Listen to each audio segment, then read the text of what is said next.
इस कहानी में अनिरुद्ध नाम का लड़का है और प्रिया नाम की एक लड़की है। अनिरुद्ध बड़ा ही सीधा साधा लड़का है। अनिरुद्ध के लिए उसका परिवार ही सब कुछ है। अनिरुद्ध अपने परिवार के लिए कुछ भी कर सकता है, इसलिए वह दिन रात मेहनत करता है और दिन रात मन लगाकर पढ़ाई करता है। साथ ही कुछ काम करता है जिससे कुछ पैसे कमा सके। अनिरुद्ध दिन रात इसलिए मेहनत करता है वह पढ़ लिख कर कुछ कर सके ताकि बड़ा आदमी बन सके और अपने परिवार का नाम रोशन करे। अनिरुद्ध की यही ख्वाहिश थी कि अपने माँ बाप को वह खुशी दे सके, जिसके लिए वह हकदार हैं। अनिरुद्ध इंजीनियरिंग करता है, साथ ही साथ वह पार्ट टाइम जॉब भी करता है। अनिरुद्ध चाहता है कि वह बहुत बड़ा आदमी बने, उसे अपने करियर में सक्सेस मिले ताकि आगे चलकर उससे उसके परिवार को किसी भी तरह की मुसीबत का ना करना पड़े। अनिरुद्ध रोज की तरह अपने ऑफिस जा रहा था। वहाँ आज उसके ऑफिस में एक प्रिया नाम की लड़की ने न्यू ज्वाइनिंग की होती है। प्रिया को देखते ही अनिरुद्ध को उससे प्यार हो जाता है। पहली नज़र वाला प्यार। प्रिया भी अनिरुद्ध की तरह ही सीधी साधी लड़की होती है, जिसके लिए उसका परिवार और उसका फ्यूचर ही सब कुछ है। वह अपने माँ बाप का हाथ बटाने के लिए पढ़ाई के साथ साथ पार्ट टाइम जॉब भी करती है।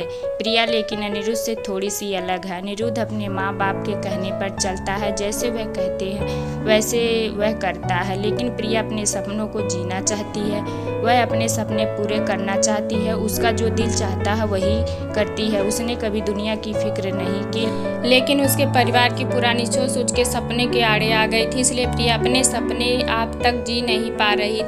पर उसके मन में अभी आशा जगी हुई थी। उसका भगवान में भी काफ़ी विश्वास था। उसे यकीन था कि एक न एक दिन उसके सपने जरूर पूरे होंगे। अनिरुद्ध और प्रिया की पहली मुलाकात हुई। अनिरुद्ध उसे अपना दिल दे बैठा।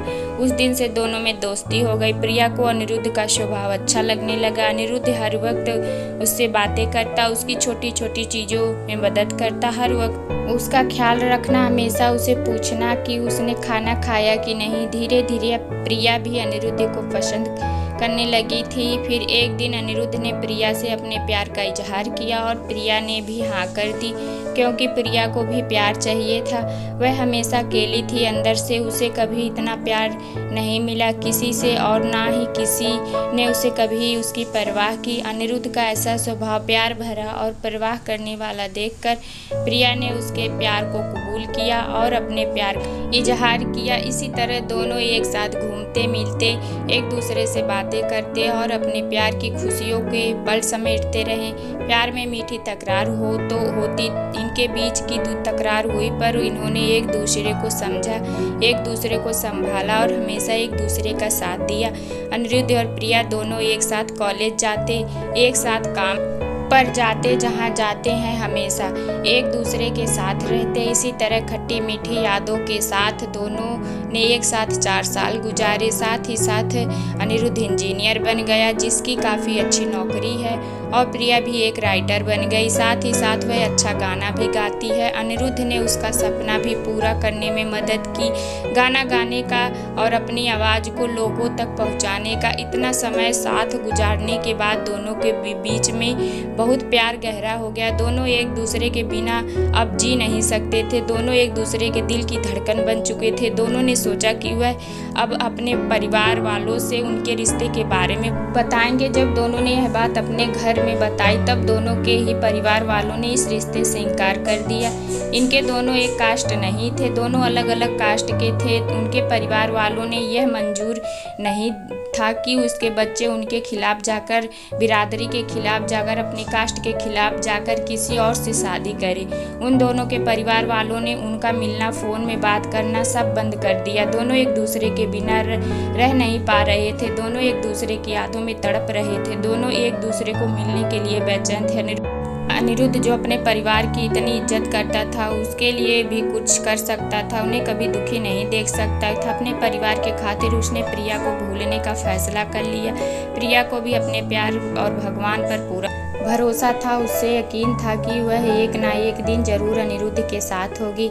इसलिए उसने कभी हिम्मत नहीं हारी। उसने बहुत कुछ किया अनिरुद्ध को पाने के लिए। रोज सुबह शाम वह भगवान से प्रार्थना करती, रोज अपने माँ बाप से कहती कि उसने कभी भी उनकी बात नहीं टाली।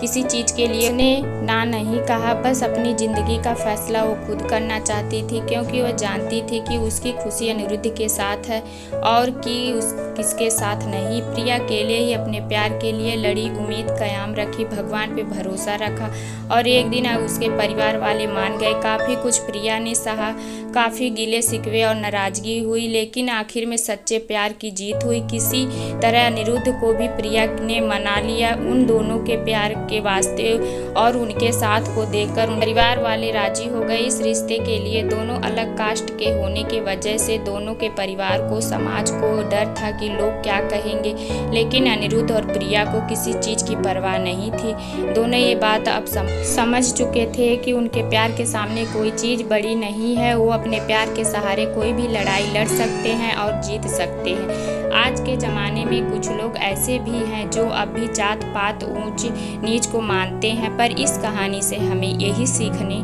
को मिलता है कि प्यार की कोई जात नहीं होती, प्यार का कोई धर्म नहीं होता। प्यार तो प्यार होता है जिसके सहारे ज़िंदगी खुशी से जी सकते हैं।